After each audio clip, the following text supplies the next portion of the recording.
Welcome to the Deeper Into Movies podcast. My name is Stephen T. Hanley. I'm the founder and lead curator of Deeper Into Movies. We are a pop-up cinema based in London and New York. Today on the podcast, I'm joined by the King of Long Island, Hal Hartley. Hal is one of the great American independent filmmakers who's been making personal films truly his own since the late 80s. He is back with a new novel, Our Lady of the Highway, self-published, and it was great to speak to him. I've been a fan of his work since I got into indie movies in the early 90s, and he's been on the wish list of filmmakers I've been desperate to speak to. So this is me and Hal Hartley talking for 1 hour.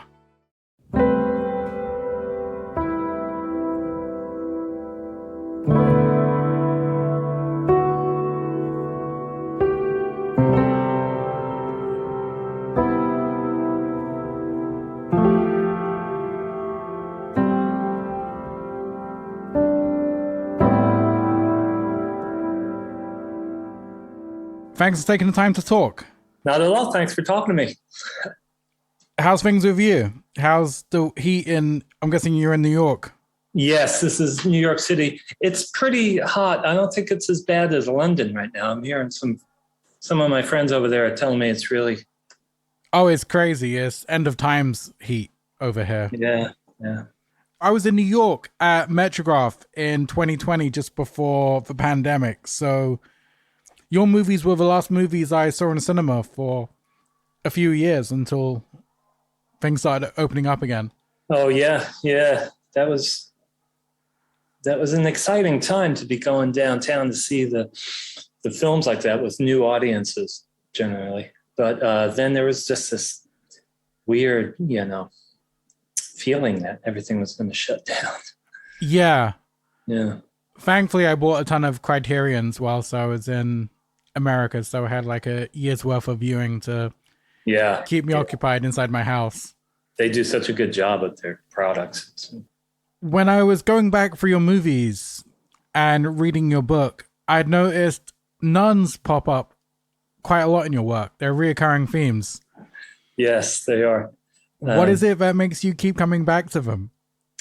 Well, there's just normal life stuff. Like I was educated by nuns as a kid at our parish, school. So they were always kind of fascinating and terrifying. Sometimes they were really lovely nuns too. That's all a part of, even though I'm not a practicing Catholic or anything like that, there's so much of my concept of how the world operates and what's good and what's bad and, how people take advantage of each other in certain ways is still kind of filtered through this, Catholic filter, I guess. So there's that. But also as I became, an adult, in my late 20s, early 30s, I became really interested for historic and kind of geopolitical reasons, meaning subject. I started investigating religious people and their conflicts with civil authority. Mm-hmm. And for me, they were the most far out kind of people, these Protestant Americans who like to, it all started with the events at Waco, Texas. Do you remember that? Yeah, David Koresh. Yeah, the David Koresh thing. So I really felt at that time, I was about 30, I really wanted to investigate this because it had been, it had been in my head all through my adolescence too, this kind of freedom of religion on the one hand, and in America, the right to own a lot of weapons. Yeah. And so so I really got into, and I had never heard of any of this type of religion, this end time millennialist apocryphal type religion. And so I really began reading about it for years, and I wrote my play Soon about those events at Waco, Texas, and performed that around the world. And then, but I still kept at it because it was always there. And of course, I had written Amateur already. And I think that had begun from my reading about religious mystics, which grew out of that whole, well, coincided with the interest in the American style Protestant millennialist kind of thing. At the same time, I had become interested in just these, from the Middle Ages on, these people who, aesthetics, I think, is what you call them. I mean, they do without, everything. So I was interested in those kinds of people. So nuns, like I said, because it was figured as part of my childhood, it was kind of easy for me to imagine them and the kind of problems they would have. Because that's really what interests me about nuns in this book, for instance, and the way I use it in Amateur, is there's conflict in the individual. They want to transcend somehow. They want a greater piece of reality, and but to keep coming, the kinds of practical conflicts they meet, civil, personal, interpersonal. And where did you get the idea for the brewery?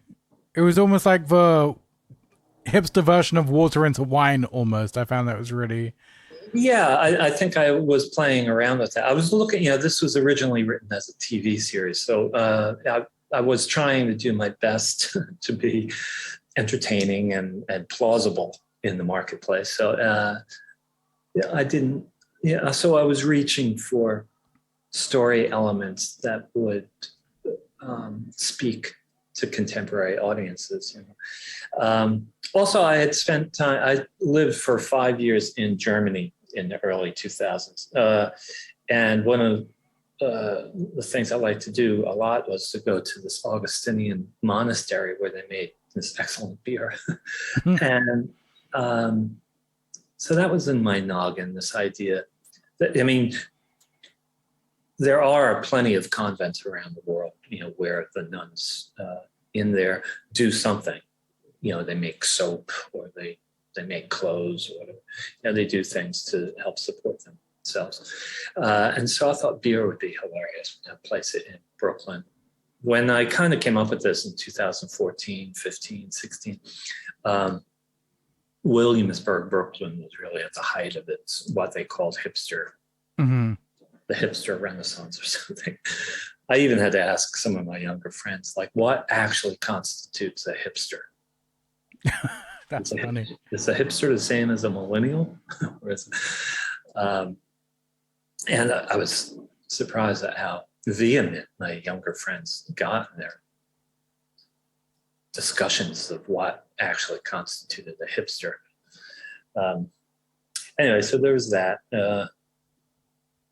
And those are the things I like a lot. I think this sounds very silly, but I like women. I like beer. And I like spiritual types, who are striving to, define for themselves, a workable spiritual grounding. So I just brought all these things together. And I like making fun of the powerful and greedy. That's always fun. And you novelized the script as almost a marketing tool to try and get the series of this financed. Is that right?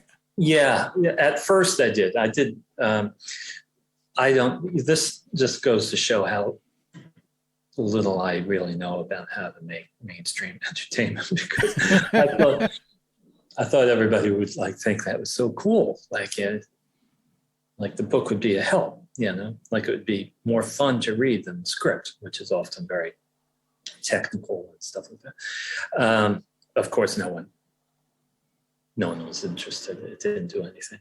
But also that experience of going around to all these different corporations and pitching the show live in the room with Mm-hmm. a lot of executives and stuff, with my managers kind of coaching me in the morning and then sending me out in the afternoon to do this. I had spoken the story so much that it was kind of this easy step to just go a little bit further and just write it down as a told story rather than a dramatized story. And so I had done, I made like 10 or 15 copies of the book of it when I was pitching. But then a couple of years later, the TV series, the pilot at least, was optioned for a while. So I made some money off of that. But then it amounted to nothing. They didn't do anything. So I had the whole story. So it was the first time I just gave myself that kind of a project. I said, just turn it into prose. I mean, I read all the time and I write prose every day in my life. But I had never put that energy and curiosity towards actually making a novel. So since the plot was already there and the characters were already there, it was really, so I spent like 2.5 years working on it as, perfecting my sentences and rethinking how scenes could play out, whether I could change the order of scenes and stuff like that. But I found it was quite fun as a reading experience, it was quite fun to have, to keep this sequence that the scenes had come in and that would repeat, scenes would repeat from a different perspective, which is something I think you see in movies these days and TV. It's not as far out as it was 20 years ago. And you wanted this to be a TV series, not a movie. What made you think of it more as a series? Oh, well, I guess, in the early, 2010, 2011, from then on, I saw that the real way to make a living as a filmmaker in this world is not in feature films, but television programming. So whether I was right about that or not, I don't know. But that seemed to be where all the excitement was and where all the money was, where people had money to spend on original programming. And how was your experience on Red Rock's directing? How is it working with someone else's material? That was really great. That was the best job I've ever had. Because one thing, it's great not to be the boss, really. I like the scripts that these guys had written. In certain places, they were very frank about it. That, they were copying some of the kinds of scenes I had made in the 90s. So that was all good. I trusted them and they trusted me. So it was a really good experience. And really, after I finished the very first episode, after the company saw it, they approached me and they asked me if I had TV show ideas. And I said, oh, I have plenty. And in fact, I gave them Our Lady of the Highway, and they optioned it. That was funny. I spoke to the director, Ty West, who pretty much gave up on indie filmmaking for many years and became a gun for hire on TV. And when he came back to movies, everyone was saying, oh my God, what is it like being out in the wilderness, not having a film? And he said, it was great. It wasn't my baby, so I wasn't that emotionally invested and, going crazy every day. Mm-hmm. And if it rains, all right, well, we work around it and we shoot tomorrow. I'm not stressing out about my budget and what I have to shoot and stuff. And I'm just one section of the series, so it's not that deep and it's not that personal. But yeah, he had a great time. And it frees you up to do good work. I can't tell you, I've said this a million times in interviews in my career that, there's parts of my work where I'm like, that could have been done better if I wasn't so worried about the money and the schedule and the cops. If I didn't have to hustle so hard just to get the day's shooting done, I could have directed better. And so that was really a nice experience on Red Oaks, just to have this top flight crew and, the requisite amount of money. Going back to what you said, how the hell have you had this long a career without having to pitch something? And how have you been finding investment for all these years? I'm not saying it was easy, but I'm just curious as to how you've gone this long into your career without having to Yeah, have those horrible corporate meetings. I know. I wonder about it too. Well, one thing, I think my aspirations are different than a lot of. I have friends who started out at the same time as me, but they didn't really have their own particular vision of filmmaking. They loved making films, and they were good at it, but they didn't have anything in particular they needed to say, and so they became very successful. Like you said, guns for hire for corporations that were making TV or movies, or whatever, and they did quite well. But I kind of started out at the beginning with a particular vision of the world and the feeling about the world that I wanted to express. And that particular feeling is not terribly popular all the time. Some of the times it reaches a kind of popularity if a certain amount of money is put into the advertising of it. But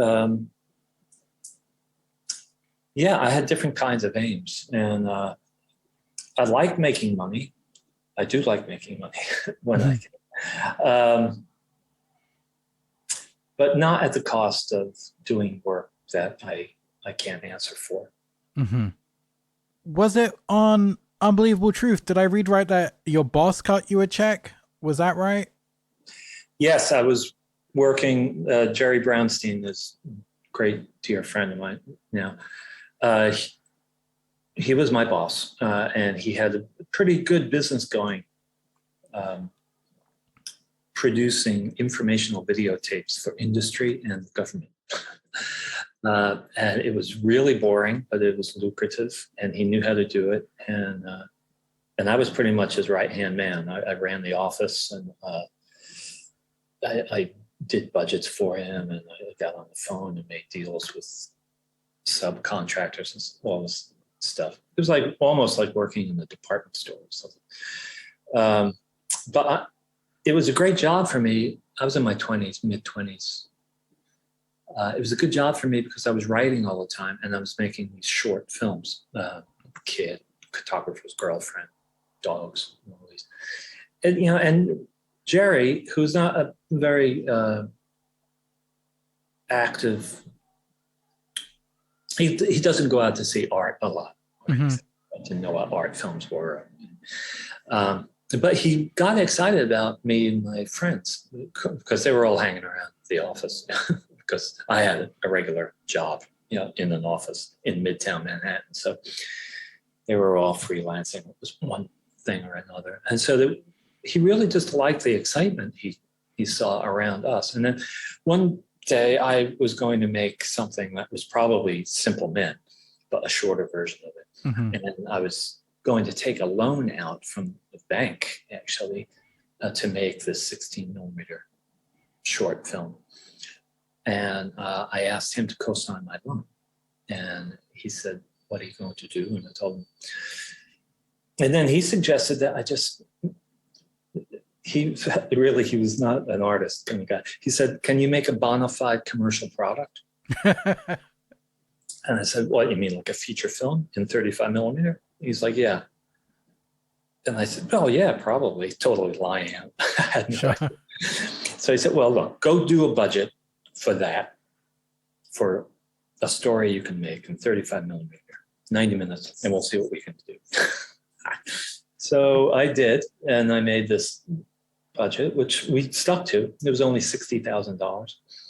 And Jerry put up 50 of that, and then we raised another 10 from another friend of ours who was a small-time businessman. And that's how it came together. Amazing. What did you think of the finished film? What did I think of it? No, your investor, your boss. Oh, Jerry, he was ecstatic. Oh, amazing. He loved it. And and from then on, he ran my whole business until he retired in about 1998. So for 10 years, we had a really great time. I was working constantly, making films nonstop for 10 years. he was running his own business and then running my business, and then an editing facility that spun out of my business. And, he had a time of his life, really. That's so sweet. That's such a good story. Yeah.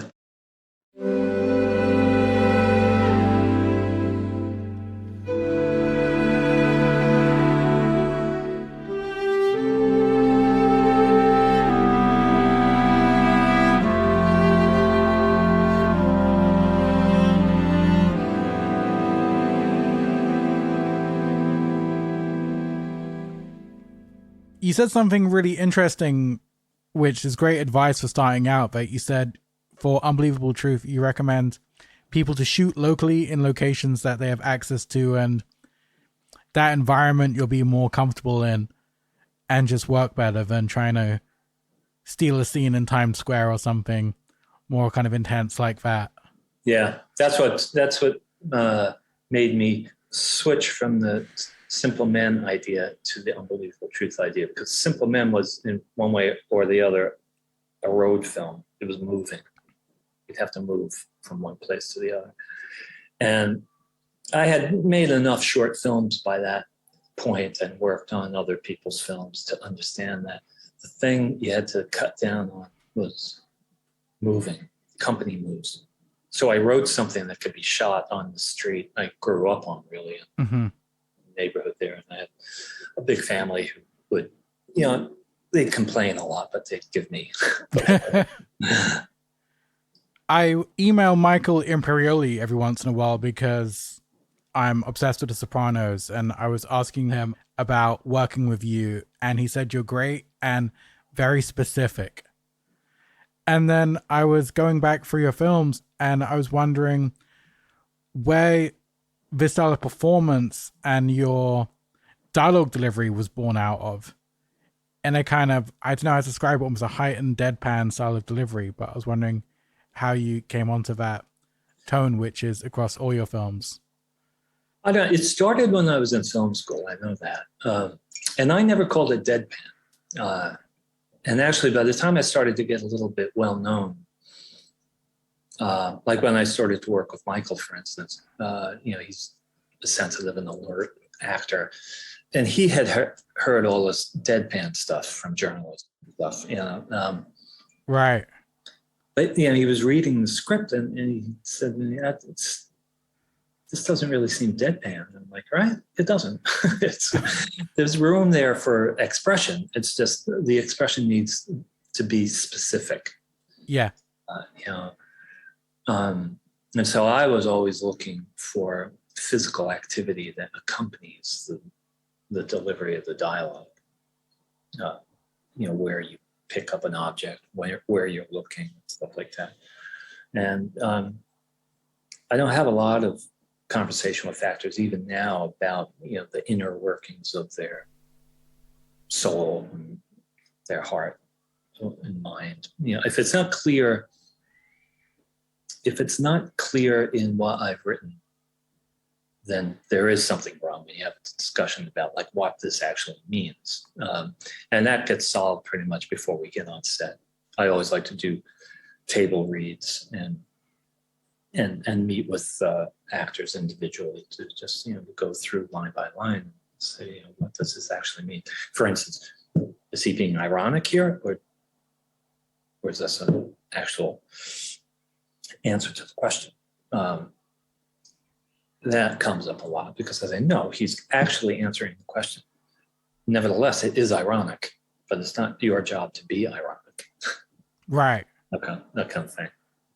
Yeah. And I was wondering, how long did it take for people to understand your voice? Because your films are specifically your own. I recognize your style of filmmaking and the tone and the music and the performances right away. So I was always curious of directors who have that very singular vision, how long it takes for people to understand what you were going for. I don't know. I mean, it's always changing. I mean, before, when I brought my first film out, people said it's one thing, yes, and say they weren't excited about it. But then it got distributed and got some good reviews, and suddenly they liked it. And then the next film, they read the script and trust, and they're like, it's too much like the previous film. And then I made it, and then they said it's not enough like the previous film. So, and that goes on all the way, through the career, 34 years of the same thing. People, I think, they try to rush too much to define something. I like when we do, this was great about the Metrograph, that they jumbled the films up a little. They show the unbelievable truth with like Meanwhile, or they show Trust and No Such Thing, which is an interesting combination. And I think you can see a consistency. When you do that, you can see a consistency of approach. Even the genres are changing, and production quality changes. But you can see the consistency of the voice. For sure, yeah. Primarily, I'm a film programmer, but when I started out, I was doing freelance journalism, and I spoke to Chloe Sevigny in 2016, and at the end of the interview, we were just talking about what we'd been watching, and at the time, I'd said I'd gone down this big 90s indie movie binge, and she said she had too. She just found a bunch of old DVDs, and I haven't actually got out of that binge ever since. I have a very romantic memory of discovering your movies, Jarmusch, Alexandra Rockwell, Terry Zwigoff. Yeah. And I was just wondering, what is it like being a part of that beautiful scene at the time? Did it feel special, or did you know something was really happening at the time? Or not really, because you're too in it. Yeah. I was so happy to be working. And I did realize, people told me, and I knew it anyway, that my expectations of my creative professional life were kind of challenging. Different kinds of, even Jim Jarmusch, he would say, like, however you say it, you're like, you make things harder for yourself because you insist on things that aren't really commercial concerns. Although I'm not trying to be obscure, but like I said before, I did know that there was something about the world, many things about the world I had deep feelings about, and that's what I wanted to make my films about. Mm-hmm. And I wouldn't compromise on certain things. I compromised on plenty of things, still do, casting sometimes, or the budget. That's the easiest thing. A lot of people think. Like Simple Men was that way. All these mostly English and European based producers were saying, like, well, we understand that you're a little bit of a viable product at the moment, and we want to get in on that business. But your script, although it's nice, we don't really think of it as being anything that's going to be a big hit. And we were talking about, I don't know, $3 million or something. Mm-hmm. But would you still have those concerns if we were talking about $2 million? And they were like, no, not at all. So I said, great, let's make the film for $2 million and call it a day. That's funny, Jim offering that advice, because he seems such a specific director himself in his... Oh, he is very, very.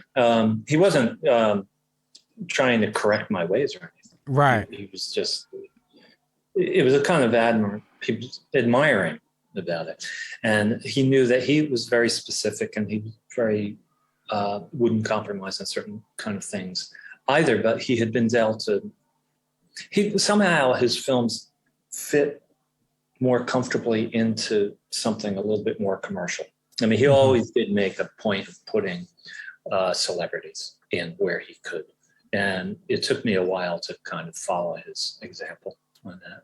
Oh, that's right. He's always got kind of indie cult icons peppered in with cameos and stuff. Yeah, no, he was smart about that kind of thing. And, his choices are interesting. But, after his first film, to bring Tom Waits in, Down by Law. Mm-hmm. That was an interesting decision. And no one knew Benigni at that time, not in the States anyway, but that was a real coup. On going to your website, I love that essays have different language options, uniform packaging, the music, the books, the films. You have ownership over everything you do. You publish your own screenplays, your soundtracks, your Blu-ray box sets are released by yourself. Yeah. That's incredible. When did you know early on you just wanted to retain control?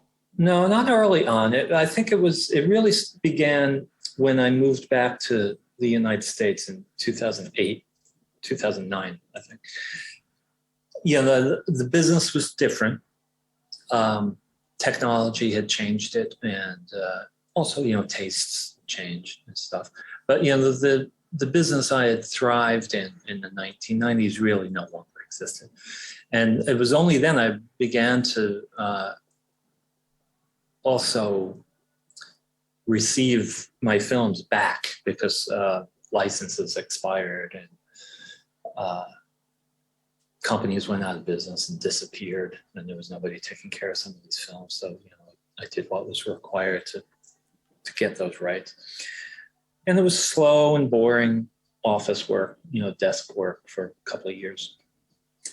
And then, and also, it was no point in licensing films anymore to it because there was no money in that. And I was always, they never pay you enough. And I didn't like the way they would package the work anyway. So I began thinking about this, and I was pretty conversant about how the internet works and all that internet commerce and all. And then I just started thinking like a gallerist, I guess. A gallerist or a museum curator. I'm just going to invent the Hal Hartley Memorial Institution. And everything will be here. And if people want it, they can get it here. So, no one's getting wealthy here, but it is sustainable. I mean, it's a business on its own, which my associate, Chris McChain, sort of operates on a day-by-day basis. Whether we're selling directly from halhartley.com and El Barro Press or through Amazon and other online stores. It's Amazon mostly for the rest of the world. And so it works, and it's a good, and that led to this thing of making it multilingual. That's what made it plausible. If I were just making these box sets in English or with English with French subtitles, that wouldn't really do it. We needed to go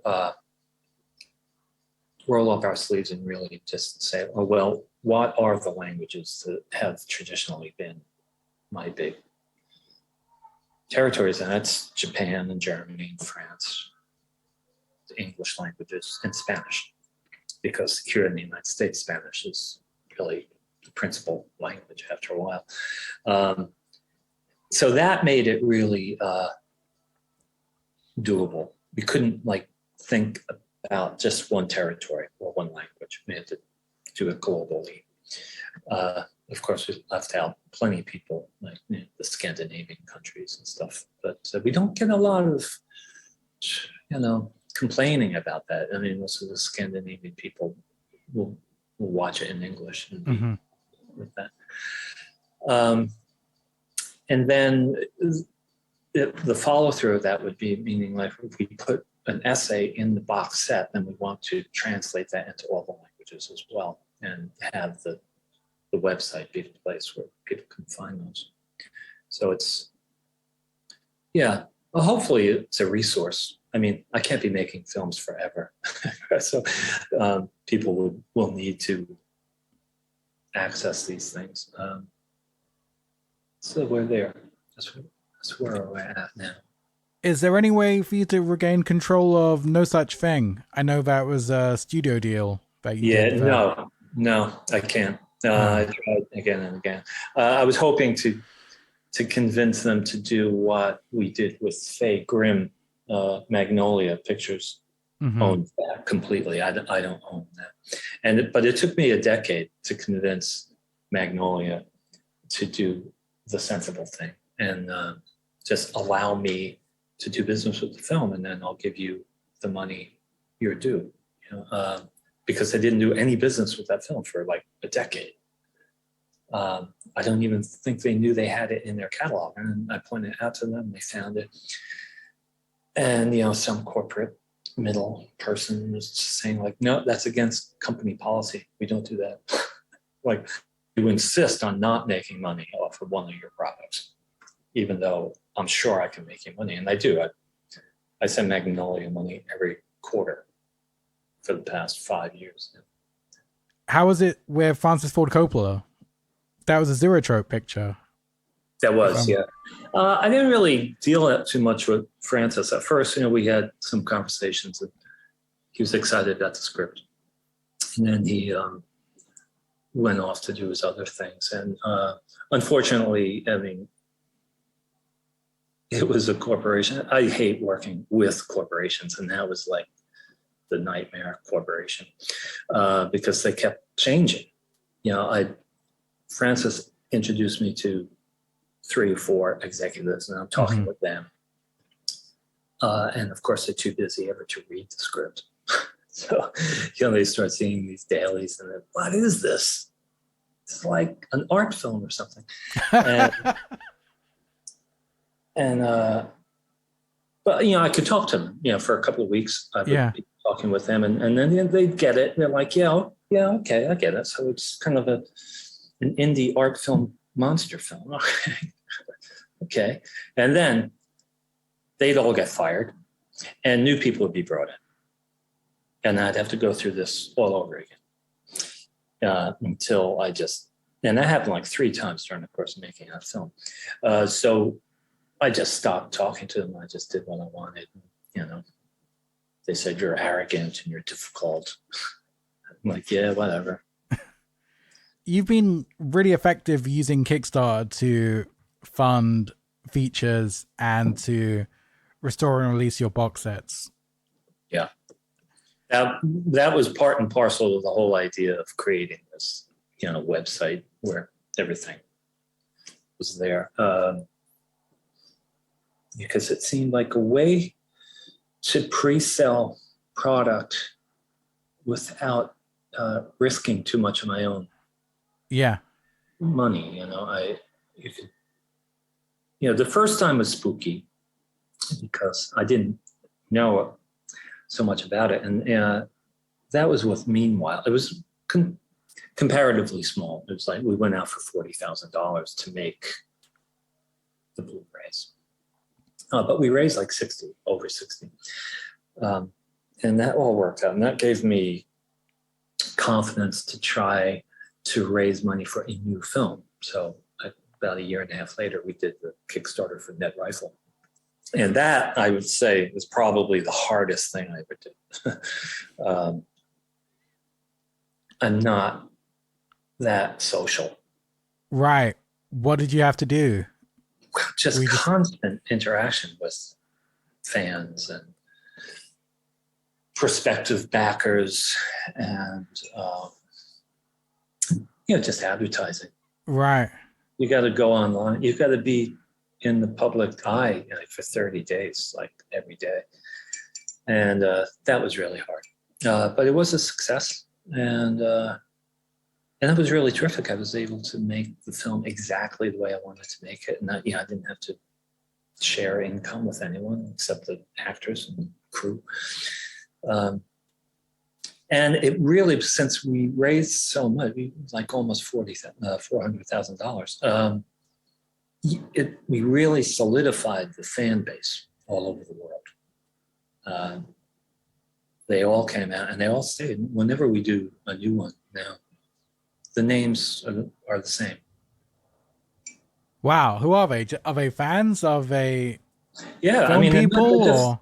Just regular people. I'm talking about people who, just put in $50, for the box set. Yeah. In that particular thing, the Kickstarter crowd, sourcing thing. You can't put in more than $10,000 an individual. Right. So there are, you raise $300,000. There's sometimes 15, 20 people who put in $10,000. But for the vast majority are people putting in $100, $50, $150. There's a regular people who are fans who want the box set, and the CD or the book, all of that. They're just regular, which is, that's gratifying. It's great to have these friends and fans who are, more financially well off and are happy to do this. I really appreciate these people. But it's also gratifying to them as well as for me that the vast majority are just regular customers. When I was rewatching your movies, I was loving all the music, and I was trying to find out for the longest time who this dude Ned Rifle is. And then I was like, is it someone from Yellow Tango? It kind of sounds like Slow Dive or Galaxy 500. Then Wikipedia just told me it's you. Yes. Yeah, Ned Rifle was the character I used all the time in my writing classes that SUNY purchased. We had to write so many. That was a great thing of that particular education, was that we had to write a lot. So almost every couple of days we had to do another 2 or 3 page dialogue thing, or they're exercises. So nobody took them too personally. So I used to kind of crack up my classmates with this recurring character, Ned, Also, Henry Fool was the recurring character. Yeah, these are great names. Yeah. I always like that about plays and books, the names of characters. Do you play out live, or are you strictly a studio guy? Just strictly studio, yeah. And very rarely live, even in the studio. The past couple of albums, I've played guitar, electric guitar live. But it's real bits and pieces. This is funny because I was talking to the cinematographer Sean Price Williams, who's a big music geek, and we talk about music probably more than we do movies. And he said every musician I know wants to be a filmmaker, and every director I know wants to be in a band. Yeah, that's kind of true. Usually if you're into good music, you're into good movies as well. They kind of go, art goes hand in hand. But it's also, I think, from the filmmaker point of view, it's filmmaking is involves so many people and is technical. You want to make something really live and fresh, but that takes weeks of preparation, to do that. And so I don't think I'm very different than a lot of other people, my generation at least. But there's the excitement of the simplest song, just one person singing with a guitar. It's like, wow, it's so direct. I wish filmmaking could be like that. Did the composing come out of necessity, or I'm wondering, is this part of you just wanting to carve every aspect of film? No, it was of necessity. Too. Once I was making very low budget films, The Unbelievable Truth and Charleston, and I just couldn't afford music, the kind of music so I did know something about music, and I had been making music since I was a teenager. So I just knuckled down and, got a little bit better at it. The first film, I didn't. I kind of made the chords, but I didn't play them. I had my friend Philip Reed come in, who was an excellent electric guitarist. And he just came into the cutting room with me. We plugged his guitar into an amp and plugged the amp into the recorder and did it live like that. And then I showed him the chords I would do, and then he would improvise around them. A bit of that is on the original recordings are on Walking into Londoners. But then as the films went on, I got better and better. And I started working with the music producer, Jeff Taylor. We wrote some music together as well. And by then, I felt comfortable doing it. I mean, I'd still buy music from other people. Yola Tango is a good example, or a lot of people for the film Amateur. But by the time I was making Simple Man and Amateur and Flirt, I understood that the kind of filmmaking I was making was reaching for a concert of the elements, the dialogue, the physical activity, the sound design, the music. I don't want it to fit together. You want it to be composed, like all of it. The image, sound recording, the dialogue, the music, the lighting. I was trying to compose something. You did an amazing video from a Motel 6, which I distinctly remember. Oh yeah, that blew my mind when I was in college in my early 20s, and I was listening to lots of Matador records and Drag City and discovering indie movies that all kind of really came together in a beautiful way. And I remember being so mind blown by the fact, for the first 2 minutes of the video, for those who haven't seen it, it's the band coming to the practice space. They take out the guitar from the case. He attaches the tremolo arm, plugs in the amps, plugs in the pedals. They're setting up the drums. And then I think it's almost 2 minutes into it, they burst into action for the guitar freak out for 30 seconds and then just unpack everything. Yeah. Fantastic. I'd never seen a music video like that. It totally opened my mind to what, air quotes, rock video should be or can be. Yeah. I didn't even think things like that were possible, just to have it all build up for that 30-second moment. I was always, I'm of the generation where MTV began, right? We were, I guess it's the late 70s, early 80s, whatever. And then we started getting all these music videos, to look at and on TV. And I was bored out of my mind with all that stuff. Just lip syncing. I just thought it was the stupidest thing imaginable. And so I always look for opportunities to avoid lip syncing.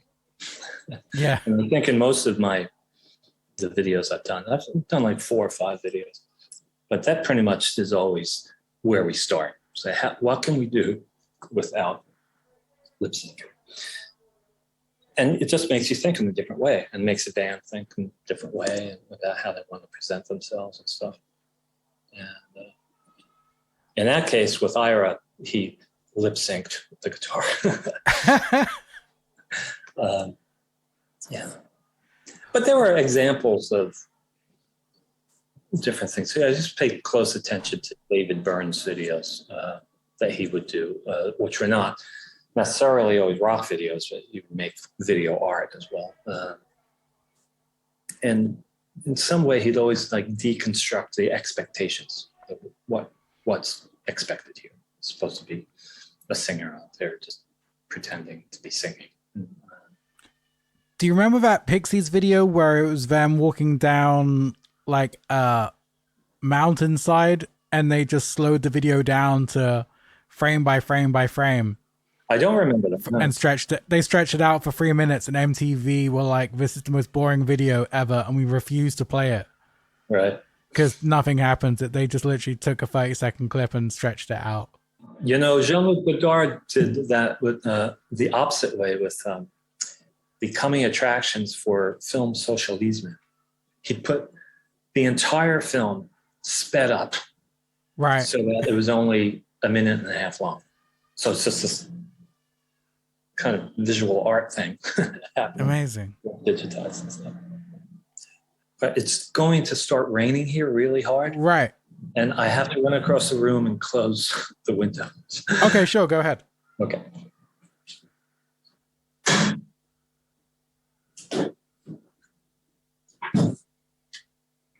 Okay, I'm back.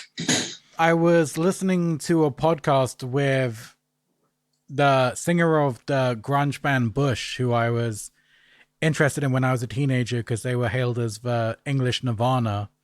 And he was reminiscing about the grunge days, and he said, man, looking back, the amount of money we blew on music videos for MTV with just the hope of it being on air was just a completely crazy concept. Now looking at music budgets and things like that you're under no guarantee, even if I spend $500,000 on this video and bring in this hot video director, we're not guaranteed any airtime. We're just really at your mercy and hope that it's going to be on 120 minutes and get people's attention, or it might just be on at 5 a.m. and there's no contract. There's nothing. I've got no promises from you on anything about this. I'm just going to throw $500,000 at it and hope for the best. Yeah, I never really understood it. It's crazy. I only did it for friends, really. If I got to know some musicians, they would, Polly Harvey, let's go. Everything But the Girl, Ben Watt, Tracy Thorn. I mean, I didn't know these people at all. They just kind of went through my life at one point, and Ben suggested that he was going to do a video, a cover of Simon and Garfunkel song in New York. So he asked me if I would do it. It was fun. Do you have a film that you're most fond of from your catalog? That's hard. Bits and pieces of each. I think I have to do a mashup. I am looking forward. I'm in discussions right now with a producing company, that wants to make my film Where to Land, which I had done a Kickstarter for a couple of years ago, just before the pandemic. And I was going to make that for like $500,000. But then the pandemic came along and I couldn't do that. So I gave everybody back their money. Is this the one set on a boat, or have I got my facts wrong? No, it's not set on a boat. It's here in New York City. And so, so now there's interest. There's, a viable production company that's interested in, putting a, a nice size budget for it. So, and that one I'm really anxious to make because I think it's the best script I've written. Wow. It's shares a lot of things with earlier films, particularly some of my ones in the 90s. The Unbelievable Truth, going right back to the beginning, which is like very obviously trying to be a farce, in the French way of doing it, Moliere.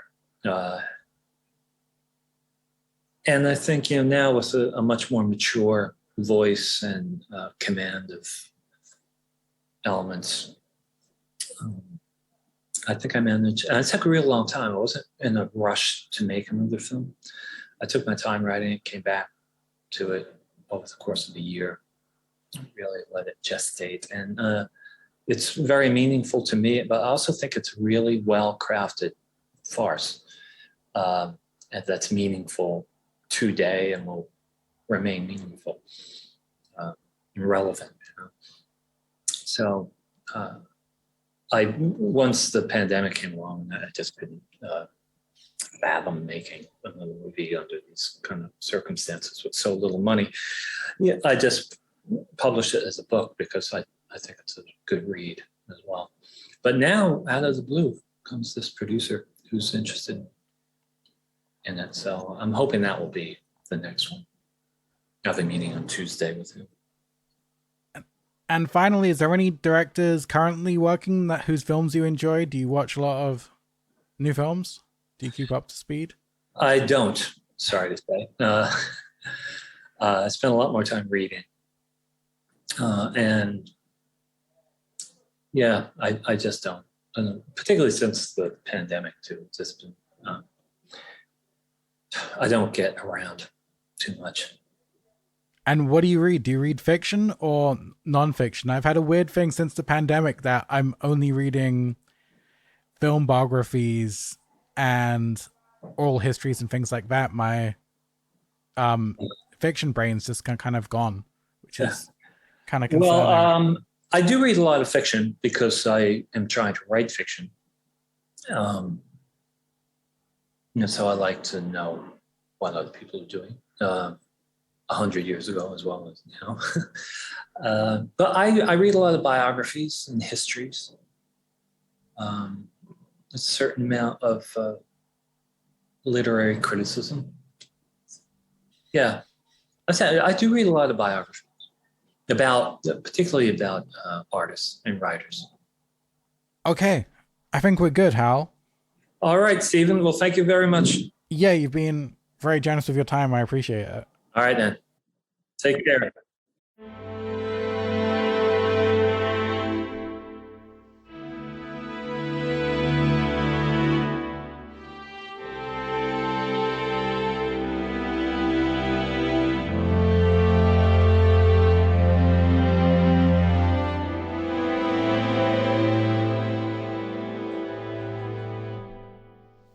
Boom. That was me and Hal Hartley. That Pixies video I mentioned was Valoria. Check that out on YouTube. That's in my top 3 favorite Pixies song of all time. And the Hal Hartley film I thought was On a Boat was Where to Land. Okay, thanks for listening. Thanks to everyone who sent us nice messages asking when the pod is coming back. I took a holiday, but now we are back and recording. Thank you to my podcast engineer, Ewan Henselwood, Joshua Eustace, aka Telephone Tel Aviv, for our beautiful music. And I will talk to you soon. Bye.